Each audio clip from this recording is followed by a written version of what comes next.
बदमाश जाहिद उर्फ सोनू बताया जा रहा है कि मुठभेड़ में ढेर हो गया है। तो एसटीएफ और पुलिस मुठभेड़ के दौरान इनामी बदमाश को ढेर कर दिया है। बताया जा रहा है कि आरपीएफ जवानों की हत्या में वांछित था। बाड़मेर एक्सप्रेस में मोकामा ट्रेनिंग सेंटर बनाने जा रहे थे जवान, शराब तस्करों ने हत्या कर फेंके थे जवानों के शव। इस मामले में 5 बदमाश पहले गिरफ्तार हो चुके हैं और बिहार के पटना जिले के फुलवारी शरीफ का निवासी था ये बदमाश। तो दिलदार नगर थाना क्षेत्र के जमानिया दिलदार नगर रोड पर मुठभेड़ हुई है। ये बड़ी खबर गाजीपुर से, जहां पर 1 लाख का इनामी बदमाश जाहिद उर्फ सोनू मुठभेड़ में देखिए सोनू ढेर हो गया है। बताया जा रहा है कि सोनू उर्फ जाहिद जो कि फुलवारी शरीफ पटना का रहने वाला है और उस पर 1 लाख का इनाम घोषित हुआ था। तो आज जानकारी प्राप्त हुई कि वो एक स्थान पर जो कि दिलदार नगर जमनिया रेलवे ट्रैक के साइड में, वहां से फिर से शराब का मूवमेंट कराने की फिराक में है। तो मौके पर संयुक्त रूप से थाना गहमर, जनपद गाजीपुर की पुलिस, नोएडा एसटीएफ की यूनिट एवं जीआरपी वहां पहुंचे, उसकी घेराबंदी की। तो घेराबंदी के दौरान उसके द्वारा पुलिस पर फायरिंग की गई, जिसमें 2 जवान पुलिस के घायल हुए और जवाबी फायरिंग में इसके ये भी गंभीर रूप से घायल हुआ, जिसको सबसे पहले सीएससी पर ले जाया गया। वहां पर इसको फिर रेफर किया गया गंभीर घायल होने के कारण, और अभी डिस्ट्रिक्ट हॉस्पिटल पर यहाँ पर आए हैं। तो यहाँ पर इसको डॉक्टर्स ने, चिकित्सकों ने इसको मृत्यु इसकी डिक्लेयर की है। और ज्यादा जानकारी के साथ सहयोगी समाब और रोहित हमारे साथ जुड़ गए हैं। रोहित, क्या कुछ अपडेट है? बताया जा रहा है कि 1 लाख का इनामी बदमाश था ये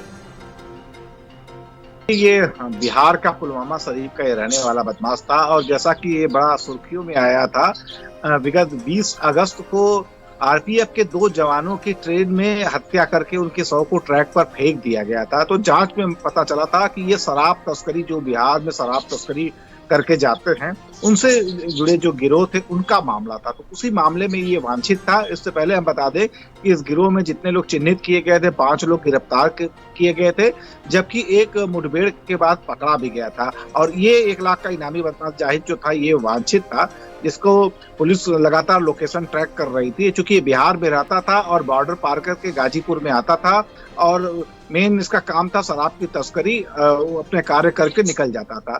तो कल का ये आया हुआ था, गाजीपुर के जमानिया में था और पुलिस उसकी ट्रैक लगा के बैठी थी। तो जमानिया गाजीपुर रोड पे उसके पता चला। जब पुलिस ने घेरेबंदी की तो दोनों तरफ से एक्सचेंज फायर हुआ, जिसमें बदमाश मारा गया। इसमें हम बता दें कि 2 जो कांस्टेबल हैं वो भी घायल हुए हैं, उनको भी छर्रे लगे हैं और उन लोग का जो लोकल सीएचसी है वहाँ पे इलाज चल रहा है। जी बिल्कुल, हमारे साथ सहयोगी समाब लगातार बने हुए हैं। समाब, देखिए एसटीएफ इस वक्त एक्शन मोड में नजर आ रही है। बताया जा रहा है कि इस पूरे मामले में पहले 5 बदमाशों की गिरफ्तारी हो चुकी है।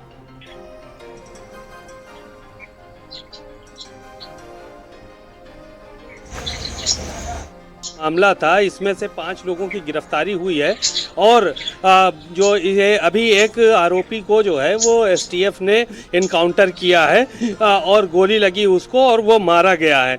जाहिर है कि 1 लाख का इनामी बदमाश जो था वो जाहिद उर्फ सोनू इसका नाम था। शराब तस्करी से जुड़ा हुआ मामला था। इसमें 2 जवानों की हत्या हुई थी और इसकी जांच जो है वो चल रही थी। तमाम लोगों को गिरफ्तार किया गया और इसको मुठभेड़ में मार गिराया गया। तो जाहिर है कि ऐसे में उत्तर प्रदेश सरकार और उत्तर प्रदेश की जो एसटीएफ है, पुलिस है, वो साफ तौर पर एक मैसेज देना चाहती है कि इस तरह की जो भी घटनाएं होंगी उनको बर्दाश्त नहीं किया जाएगा। और यही वजह है कि जवाबी कार्रवाई में सोनू की जो है वो गोली मारी जाती है, उसको उसका इनकाउंटर किया जाता है। तो इस तरह की घटनाएं जो होती हैं वो बेहद खौफनाक होती हैं और समाज के लिए कहीं ना कहीं दर्श देने वाली होती हैं। तो जो ये 2 हत्याएं हुई थी उसके बदले में इस आरोपी को खोजा जा रहा था, ढूंढा जा रहा था जेल भेजने के लिए, लेकिन फिर मुठभेड़ हुई और मुठभेड़ में इसको मार गिराया गया। जी बिल्कुल, हमारे साथ सहयोगी रोहित लगातार बने हुए हैं। रोहित, देखिए प्रशासन की तरफ से और क्या कुछ कहा गया इस पूरे मामले पर? देखिए, अभी गाजीपुर एसपी ने जो बयान दिया है तो उससे साफ साफ स्पष्ट झलकता है कि इस पूरे मामले को, चूंकि उनके अपने एक जनपद में जहाँ की व्यवस्था उनके जिम्मे है, 2 फोर्स के जवानों की हत्या करके फेंक दिया जाता है शराब तस्करी के मामले में, तो कहीं न कहीं पुलिस की जो व्यवस्था है, कानून व्यवस्था है, उस पर एक बड़ा सवालिया निशान था। और उसके अलावा चूंकि बॉर्डर जिला होने के कारण शराब तस्करी वहां से एकदम बहुत तेजी से धड़ल्ले से चल रही थी, जिसपे भी पुलिस को कहीं न कहीं से लगाम लगाना था। तो कहते हैं कि एक तीर से 2 शिकार, ये जो इनकाउंटर है ये एक प्रकार से 2 मैसेज दे रहा है। एक तो ये आप अपराध करोगे तो बचोगे नहीं, और दूसरा शराब तस्करों को भी एक मैसेज दिया गया है कि इस तरीके के मामले में देखिए उत्तर प्रदेश पुलिस कितना कड़ा सख्त रुख अपनाती है, ये भी एक प्रकार से मैसेज है। तो कहते हैं एक तीर से 2 शिकार उत्तर प्रदेश की पुलिस कहिए, एसटीएफ कहिए, इन्होंने देने की कोशिश की है। जी रोहित, तमाम जानकारी के लिए आपका बहुत बहुत धन्यवाद है। सिमाब, आप हमारे साथ बनी रहिए। चलिए आगे बढ़ते